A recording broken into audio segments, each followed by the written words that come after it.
Welcome to Sunshine Stories. Today we'll be reading Frosty the Snowman.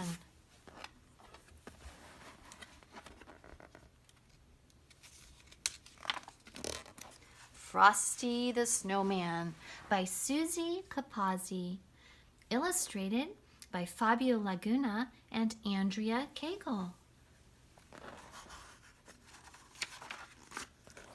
It started with the snow. It was the kind of snow that made happy people happier and giddy people giddier. It even made friends out of enemies. It was the first snow of the season, and it fell on the day before Christmas. When the first snow is also a Christmas snow, something magical is bound to happen. The children at school wanted to be outside, playing in the snow. Instead, they were in class watching a magician named Professor Hinkle try to perform magic tricks. "Messy, messy, messy!" Professor Hinkle grumbled. His magic tricks were not working, so he threw his hat in the trash can. Luckily, his rabbit Hocus Pocus rescued it. Finally, when the school day was over, the children raced outside. Now they could play in the snow. They decided to build a snowman. A little girl named Karen had the most important job. She would make the snowman's head. They gave the snowman a corn cob pipe, a button nose, and 2 eyes made of coal. He looked wonderful. Then it was time to give him a name. "How about Frosty?" said Karen. All the children cheered and sang a song about him. Meanwhile, Professor Hinkle was chasing Hocus Pocus. The rabbit still had his hat.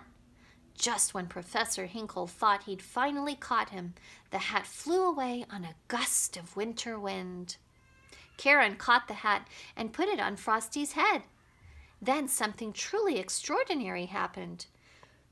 Frosty the Snowman opened his eyes and said, "Happy birthday!" "That hat brought Frosty to life," exclaimed Karen. "It must be magic."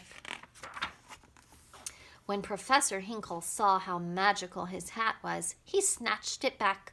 With a magical hat, he could become a millionaire magician. "But we saw Frosty come to life," said Karen. Professor Hinkle tried to convince Karen and her friends that they were just being silly. "Snowmen can't come to life," he said, but the children knew better. Hocus Pocus knew better, too. He switched the hat on Professor Hinkle's head with a Christmas wreath. Hocus Pocus hopped away with the magical hat to the children and Frosty. "Look!" cried Karen. "The hat is back. Let's see if it will bring Frosty to life again." Karen placed the hat on Frosty's head. "Happy birthday!" Frosty exclaimed. Frosty couldn't believe he could do so many things. He could make words and move. He could juggle and almost count to 10. He was even ticklish. He was as alive as he could be. Soon, the red in the thermometer started to rise. "Uh-oh!" exclaimed Frosty. "When the temperature goes up, I start to melt. And when I start to melt, I get all wishy-washy." Karen realized he needed to go to a place where he'd never melt. It was decided. The children would put Frosty on a train for the North Pole. They made a party of it. "Let's have a parade!" Frosty exclaimed. When they finally arrived at the train station, they realized they didn't have enough money for their tickets. "No money, no ticket!" shouted the ticket master. "Now I'll never get to the North Pole," Frosty said. "Oh, Frosty," cried Karen, "you just can't melt."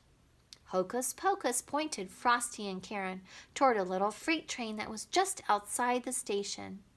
It was heading north and had a refrigerated boxcar. "What a neat way to travel!" Frosty exclaimed. Karen joined Frosty on the train. Hocus Pocus hopped aboard too. There was also one more last-minute traveler, Professor Hinkle. He hid under the train so no one could see him. A refrigerated boxcar is a splendid way to travel if you're a snowman or a furry, coated rabbit. But Karen shivered and sneezed. When the freight train made a brief stop, Frosty quickly got them all off the train. "Oh, you tricked me!" hollered Professor Hinkle as the train pulled away with him under it. The only thing he could do was jump. Frosty had to get away from Professor Hinkle and get Karen someplace warm as quickly as possible. He carried Karen through the woods. She was still sneezing. It was so bitterly cold that even Hocus Pocus, a fur-coated rabbit, started to shiver. Hocus Pocus got Frosty's attention and pretended to make a fire. "Oh boy, that's one thing I really can't do," said Frosty. "Guess we just better keep moving till we find someone who can." Suddenly they came upon a tiny glen. The woodland animals were busy decorating for their big Christmas celebration. Hocus Pocus spoke to the animals. He explained that Karen needed to warm up by a fire. The animals were delighted to help. Soon there was a splendid fire crackling away. Karen warmed up quickly by the fire's side. Frosty was careful to stay far away. He didn't want to melt. Frosty had to get Karen home, but he also needed to get to the North Pole. Suddenly, Hocus Pocus thought of something. "Santa Claus!" exclaimed Frosty. "That's a great idea." Hocus Pocus stayed with the woodland animals. As soon as Santa arrived, he would bring him to Frosty. Frosty waited patiently. He was close enough to keep an eye on Karen, but far enough away from the heat of the fire to keep from melting.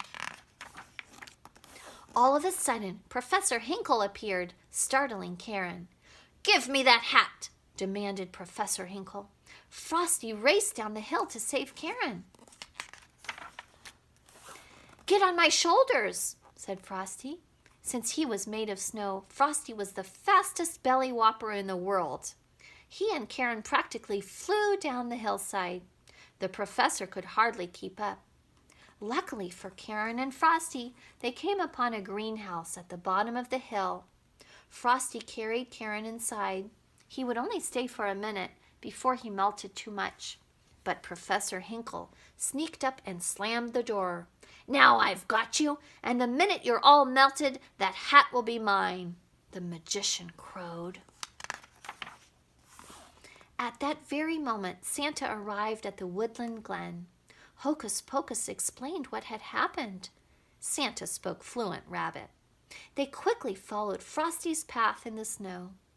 When they arrived at the greenhouse, they saw a terrible sight. Karen was crying beside a puddle. Frosty had melted.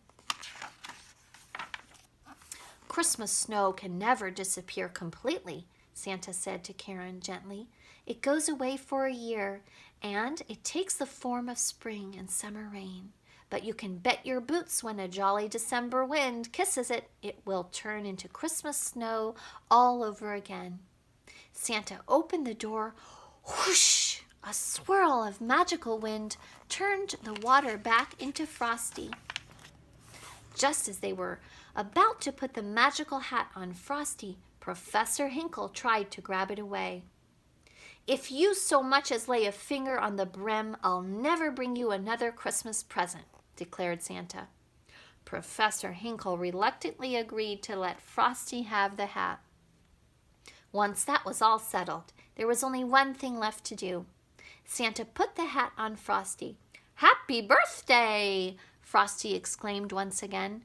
Frosty was alive. Karen was overjoyed. The friends got into Santa's sleigh and took flight. Santa took Karen home first. Karen was very sad. She didn't want to say goodbye, but she knew Frosty was going to live at the North Pole and could not stay. The two friends hugged and promised to see each other next year. Every year, Frosty returned with the magical Christmas snow, and every year there was a celebration with Frosty leading the parade. Happy holidays and Merry Christmas. The end.